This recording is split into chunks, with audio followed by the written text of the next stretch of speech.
Welcome to another episode of Entrepreneur Fundamentals, and I'm Robert Bitto, your host. Well, today I am going to do a faceless episode.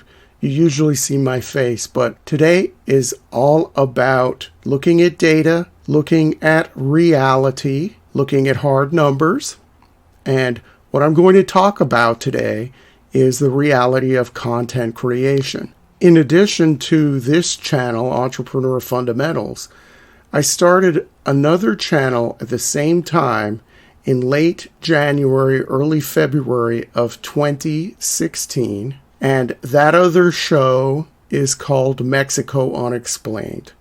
It's more than just a show, though. It's more like a universe. Because with Mexico Unexplained, I don't only have a YouTube channel. I have all the social media. I have merch. I have books that I wrote myself before AI assistance or anything.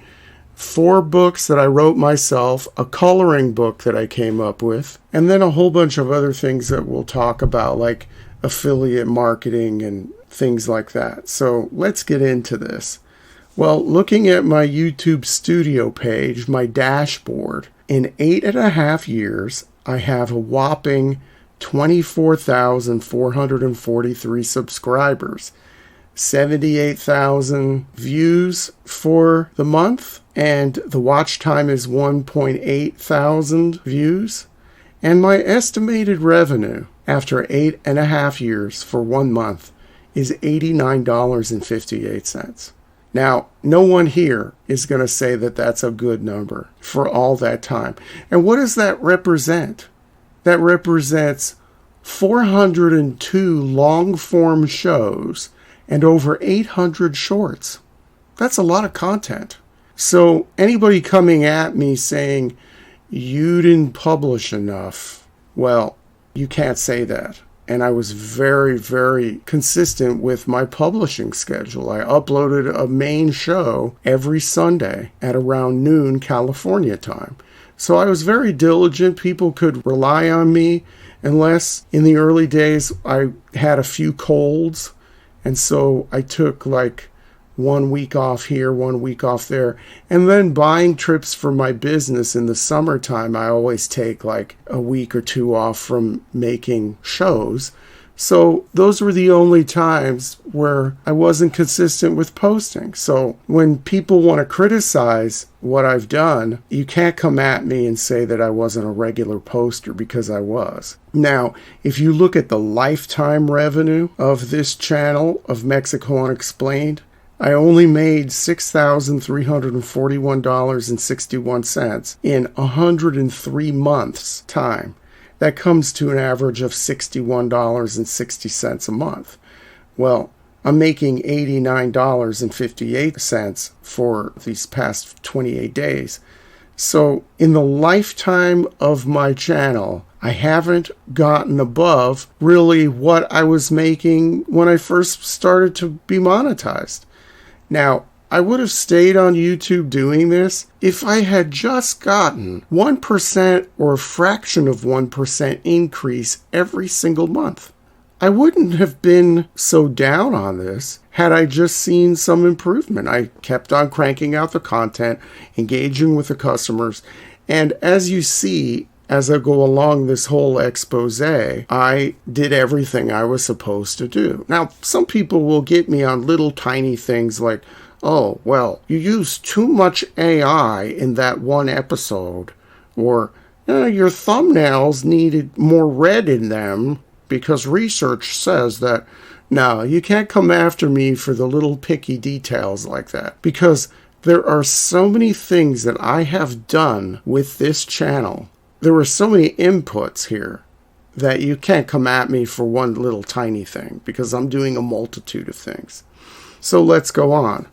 Now, part of earning money online is you always hear that you should have merch for your channel, to promote your channel.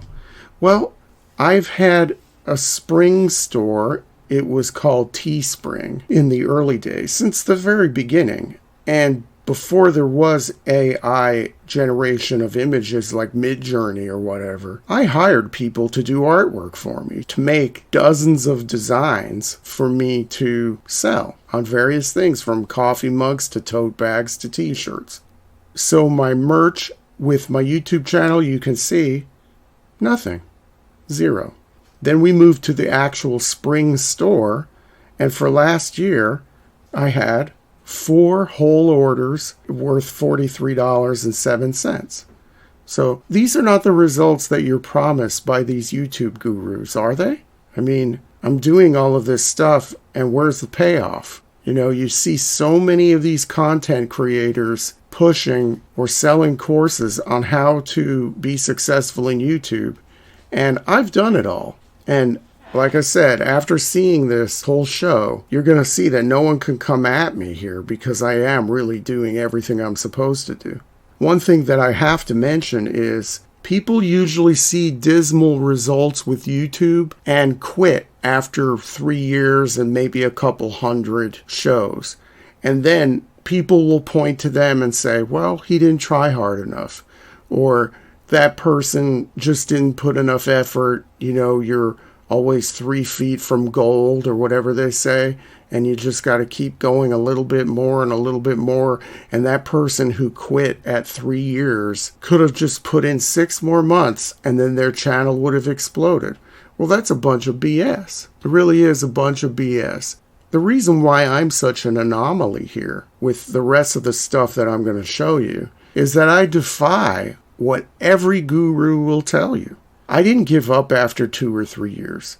I gave up just a week ago after 8.5 years. Okay?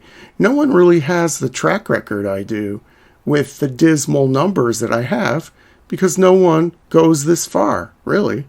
They quit after 3 years. The people who are successful, who get lucky, they hit something, they hit some magical combination that cannot be duplicated, and then they soar to great heights. They're the ones, after 8.5 years, they have 1 million subscribers, not 24,000.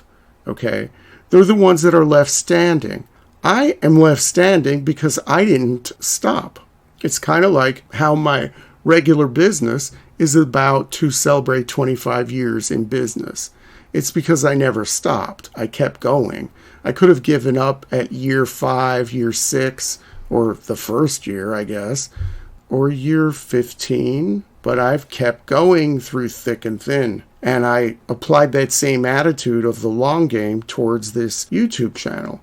So I doubt if there's anyone out there who's been doing YouTube for as long as I have who has these dismal numbers, because it's survivorship bias.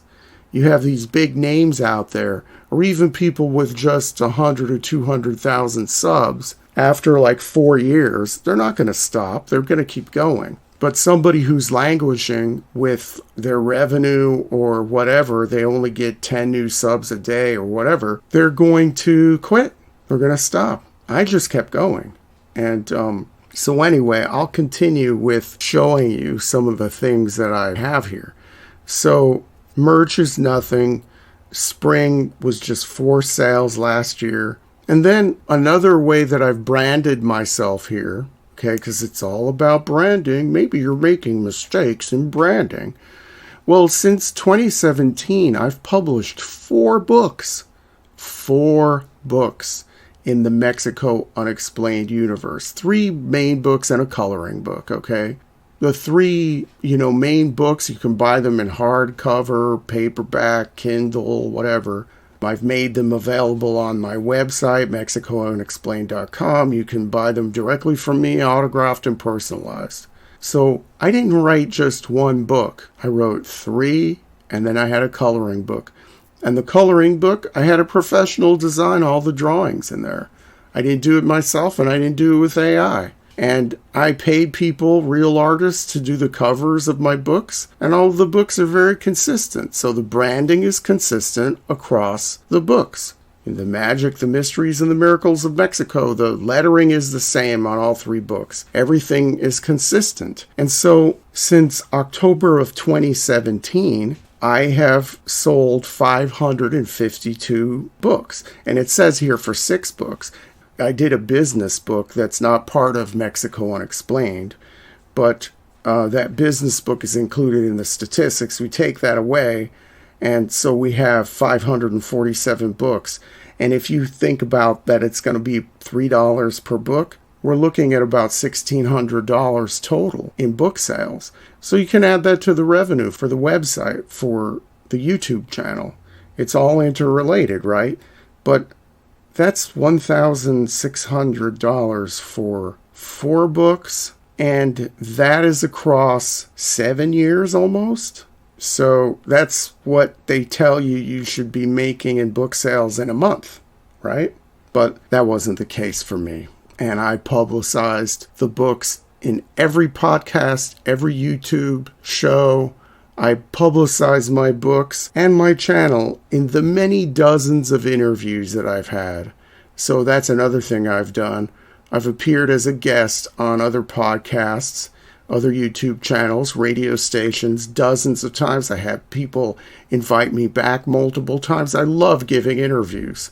But what did it do to my bottom line? Well, let's keep on going. Another thing I did was I had business cards printed up, and everyone who bought something from my imports business, mostly Mexican imports, so there is a tendency to like all things Mexican if you're buying Mexican stuff. I created these cards to use as an insert to all of my orders for about 9 months. And in each given month, I sell between 500 and 1,000 items. So I had thousands of cards going out showing the address of the YouTube channel and my website address. So that's part of the promotion that I did too, to increase awareness. So one of the big things that they tell you should be doing is affiliate marketing. Okay, so guess what, guys? I've done that too.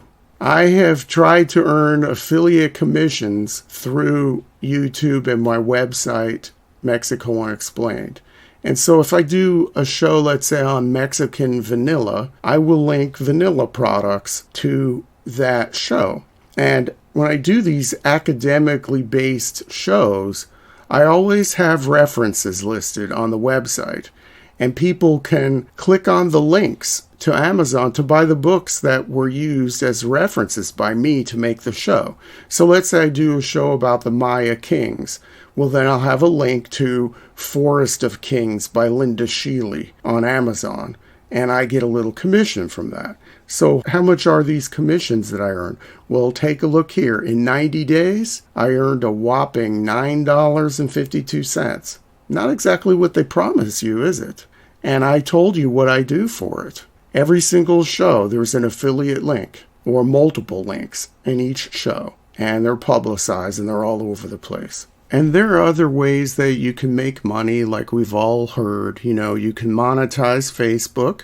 And let's take a look at that. I've only recently been able to monetize Facebook. And I have 16,753 followers on my Mexico Unexplained Facebook page. And you can take a look with all those people and all the postings I've done. I've been on Facebook since 2016 for the show. But like I said, I was only able to monetize it just in the past few months. Well, for the term ending in July, I earned $6.36. And for June, I earned $14. Okay, so that's the kind of money that you make after doing all of this and having 16,753 followers. So then we can continue and take a look at Patreon. I've been on Patreon ever since the beginning, and I have 8 paid patrons, and I earn $29 a month. Well, sounds like a lot of money, huh? So, okay. For more disappointing numbers, let's continue to Instagram. Take a good look at my Instagram following. Pretty pathetic, huh? You know, I should have 55,000, 60,000, 70,000 followers on Instagram. Take a look at that number and try not to laugh. I laugh every time I see it. From Instagram, we go to X, formerly known as Twitter. And I joined, as it says here, in February of 2016. I've made 1,970 posts, and I have a whopping 512 followers and no monetization. But, you got to spread yourself across all social media in order for all the revenue to be, going up all the time, right? That's what we're told. But look at this, right? And the last thing I want to show you is TikTok. And I joined in August of 2023, so that's only 10 months ago. And I'm still jockeying for the 10,000 followers, in 10 months with over 800 posts and over 50,000 likes. You can see that there. I only have 3,516 followers. So what do I have to do? Do I have to get at this for 2 more years, 3 more years to get 10,000 on TikTok so that I could be monetized and make $5 a month? No, I'm done. And, it seems like people who are coaches or who promote being successful on YouTube are really favored by the algorithm gods. And you see a lot of stuff from these content creators who tell you how to be a content creator. I'm thinking specifically of this guy called Real Money Strategies. He's this English midget who has 200,000 subs. And he's like big on affiliate marketing and stuff like that. But what he does in his shows is he talks about the tools to make your YouTube better. And what he does is he has affiliate links for things like InVideo and different packages like that people click on and sign up. And that's how this guy makes his money. He's also making money because he has 200,000 subscribers. Yeah, so there are people out there who are making money off of you hoping that you're going to make money. But I hope that what I showed you today, this stark reality of content creation, will make you think twice about investing your time and money into creating content and hoping that you're going to hit it big like Mr. Beast or PewDiePie or even Justin Bieber at the very beginning of YouTube, right? The stark reality is no one really knows how to become successful on YouTube. A lot of it's luck. I'd say most of it's luck. What I've noticed is pretty people tend to be successful, guys or girls. And then people who are promoting how to be successful on YouTube and also other get-rich-quick schemes. What I call the lucky crypto boys. I think that's one of the reasons why entrepreneur fundamentals never really took off, because nobody cares about the slow and steady way to build a business. I have 25 years experience in just this one business that I started in the summer of 1999. But it doesn't seem like people want to hear about that. People want to make money really quickly.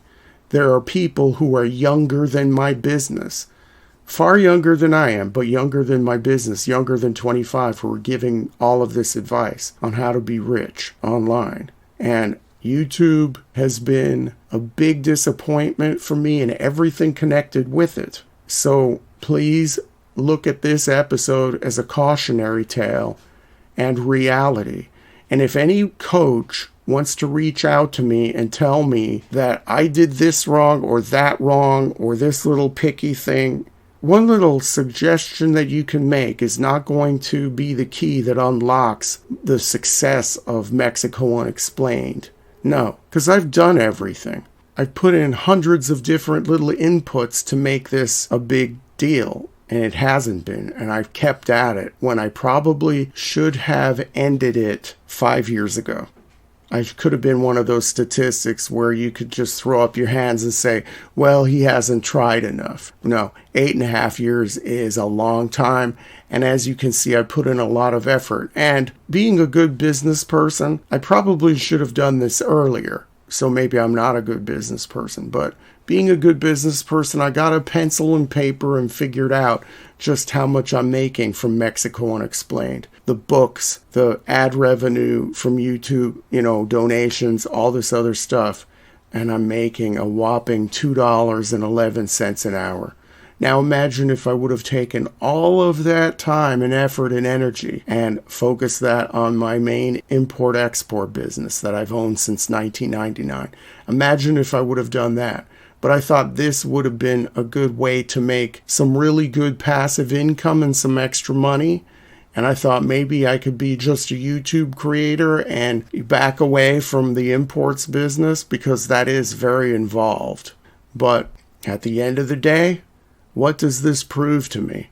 It proves to me that making money the old-fashioned way is the way to go. And this whole YouTube stuff and content creation is a hard grind with no payoff, unless you're lucky. And that's all I have to say on this. Thank you once again for watching, and may all your entrepreneurial dreams come true.